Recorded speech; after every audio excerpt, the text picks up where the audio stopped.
Hello guys, this is भावना तनेजा और आज हम पढ़ने वाले हैं 11th क्लास का सिस्टम ऑफ यूनिट के अंदर next topic concept of mass के बारे में। ओके, और कंसेप्ट ऑफ मास के बारे में अगर हम देखें तो हमारे पास कोई भी बॉडी है तो बॉडी का ऐसा मास जो कभी भी ज़ीरो नहीं हो सकता। The quantity of matter in the body which can never be zero. तो मास को हम अगर डिफाइन करें that is the quantity of matter in the body which can never be zero. Body के अंदर जितना भी मैटर प्रेजेंट है जो कभी भी ज़ीरो नहीं हो सकता वो हमारा क्या होगा, मास।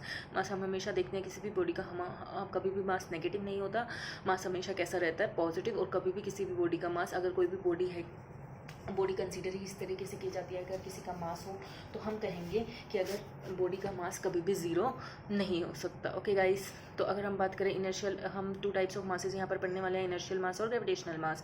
कोई भी बॉडी है हमारी, अगर हम उसे इस डायरेक्शन में फोर्स लगा रहे हैं तो फोर्स लगाकर अगर ये बॉडी एक्सेलरेट कर रही है तो हमारे पास जो फोर्स होगा वो कितना हो जाएगा, न्यूटन्स लॉ के according F is equal to M A. तो यहाँ पर जो मास रहने वाला है वो क्या हो जाएगा, ए इधर जाकर डिवाइड हो जाएगा तो एम इज इक्वल टू क्या हो जाएगा, एफ बाई ए।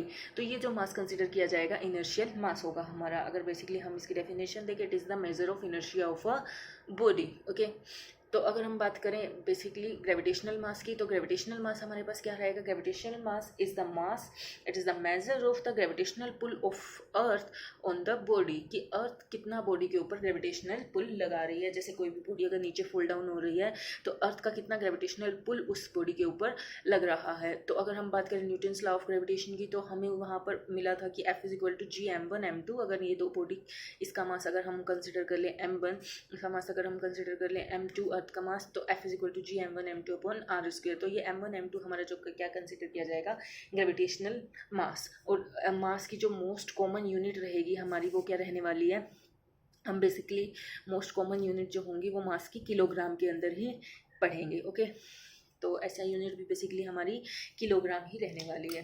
ठीक है, तो अगर हम बात करें कंसेप्ट ऑफ मास के बाद कंसेप्ट ऑफ लेंथ की। ओके गाइस, तो कंसेप्ट ऑफ लेंथ में हम देखें तो लेंथ क्या होगा, लेंथ किसी भी ऑब्जेक्ट है, it is the distance of separation between any two points at the extreme ends of the object. Okay, अगर हम मान लेते हैं कि ये दो एक्सट्रीम एंड्स हैं, हमने एक पॉइंट कंसीडर कर लिया ए, एक पॉइंट कंसीडर कर लिया बी, और इनके बीच में कितनी डिस्टेंस है हमारी, 5 मीटर। तो ये हमारी क्या रहेगी, लेंथ।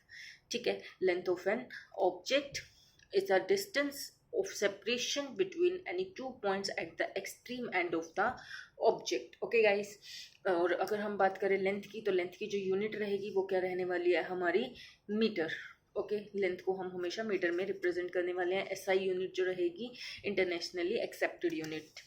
और अगर हम बात करें कंसेप्ट ऑफ टाइम की, थर्ड, अगर हम यहाँ पर बात कर रहे हैं कंसेप्ट ऑफ टाइम की, तो कंसेप्ट ऑफ टाइम की अगर हम बात करेंगे तो बेसिकली टाइम क्या होगा, तो time is what a clock reads. As we know all कि हमें पता है, अगर हमारे पास जो भी क्लॉक रीड आउट कर रही है वही हमारा क्या है, हम आज टाइम देख लेते हैं घड़ी में फटाफट की किस तरीके से, तो हम कहेंगे time is what a clock reads.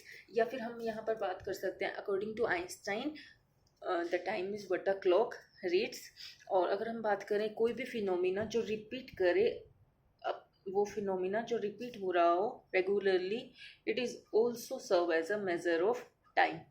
The phenomena which is repeating regularly and that is serves as a measure of time. Okay guys, तो अगर हम बात करें कि जैसे हम बात कर रहे हैं motion of moon on across the sky, it is serve as a measure of time. या फिर हम बात करें मोशन ऑफ मून का मोशन की अगर हम बात कर रहे हैं in the sky, okay guys, across the sky. या फिर अगर हम बात करें ह्यूमन हार्ट बीट्स की, हमारा जो हार्ट बीट है वो भी हम देख सकते हैं, वो एक रेगुलर इंटरवल के बाद क्या हो रहा है, रिपीट हो रहा है। वो फिनोमिना भी हमारा रिपीट होगा रेगुलरली। ओके, और तो हम यहाँ पर कहेंगे any phenomena that repeats regularly after a fixed interval of time. तो हम यहाँ पर कहेंगे कि हमारा ह्यूमन हार्ट बीट हो रहा है। या फिर हम बात करें rotation of earth around its axis, ये हमारी अर्थ है, तो अर्थ अपने एक्सिस की अपनी एक्सिस के अराउंड जो रोटेट कर रही है, ये फिनोमिना भी अब रिपीट होता जा रहा है, किस तरीके से डे और नाइट फॉर्मेशन हो रहा है। या फिर हम बात करें revolution of earth around the sun. ठीक है, जिस तरीके से हमारे एनुअल साइकिल्स जो हैं वो हो रहे हैं, विंटर, समर, तो revolution of earth around the sun, जैसे ये हम कंसिडर कर सकते हैं सन और अर्थ किस तरीके से सन के चारों तरफ रिवॉल्व कर रही है। ओके गाइस, तो बेसिकली जो यूनिट है हम टाइम की वो कितनी पढ़ने वाले हैं, यूनिट जो रहेगी हमारी टाइम की वो क्या रहेगी, सेकेंड।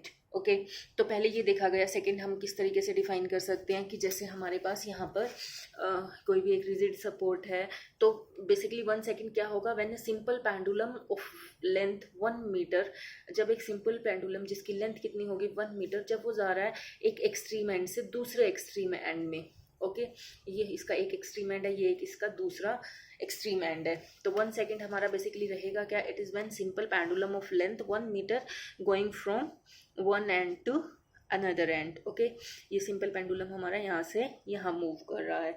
लेटर 1 सेकंड को मॉडिफाई किया गया, पहले ये बोला गया कि सिंपल पेंडुलम जब ये हमारा क्या है, यहाँ पर सिंपल पेंडुलम का एग्जांपल हम कंसिडर कर रहे हैं। तो सिंपल पेंडुलम जो ये सिंपल पेंडुलम है हमारा, तो सिंपल पेंडुलम जब 1 मीटर लेंथ का एक एंड से दूसरे एंड तक जा रहा है, going from one end to another, तो जो टाइम कंसीडर होगा वो हमारा क्या होता था 1 सेकेंड। लेटर जो है वो इसे क्या किया गया, मॉडिफाई किया गया।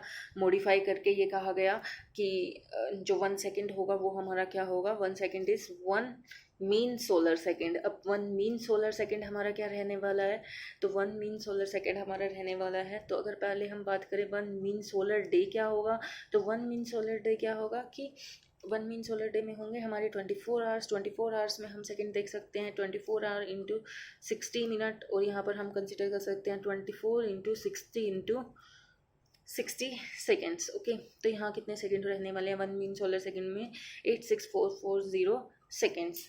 तो time for 1 earth rotation, basically 1 mean solar day है क्या हमारा, time for 1 earth rotation with respect to the mean sun. Okay earth का एक rotation with respect to mean sun, that is the 1 mean solar day. Okay guys, और अगर हम बात करें यहाँ पर 1 मीन सोलर सेकेंड क्या होगा, it is 1/8640 part of a mean solar day. Okay 1 this second part, this part of a mean solar day, ये हमारा क्या होगा 1 सेकेंड की डेफिनेशन। फिर लेटर इसको फिर से मॉडिफाई किया गया। Okay guys.